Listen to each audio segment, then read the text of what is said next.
கல்யாணம் ஆகி 7 இயர்ஸ் ஆக போகுது. 7 வருஷமா என்கிட்ட போய் தான் சொல்லிட்டு இருக்காரு. நானும் கண்டுபிடிச்சிருவேன். எப்படின்னா அவர் பேசுற வேர்ட்ஸ்லயே வந்து தெரிஞ்சிடும். இப்போ ஒரு நாள் ஆஃபீஸ் போறேன் அப்படின்னு சொல்லி கிளம்புவாங்க.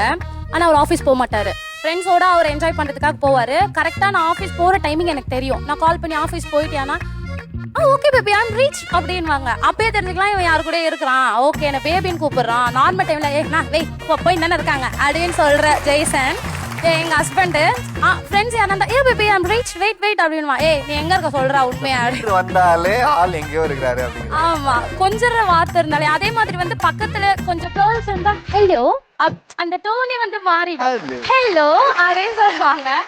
அது அதுலயே தெரிஞ்சலாம் என்னடா உன்னை சுத்தி பொண்ணுங்க இருக்கா அப்படின்னு சொல்லுவேன். நிறைய அவன் பேசுற அவங்க என்ன சொல்லுவாரு, நீ என்னடி என் பின்னாடி ஆள் வச்சு பாக்க ஆளை வைக்கல மண்டை மேல இருக்கிற பொண்ணே எடுறா முதல்ல நீ பேசுறத மாத்திடா அப்படின்னு சொல்லுவேன். இன்ன வரைக்கும் என் ஹஸ்பண்ட் சொல்ற போய் இன்ச் பை இன்ச்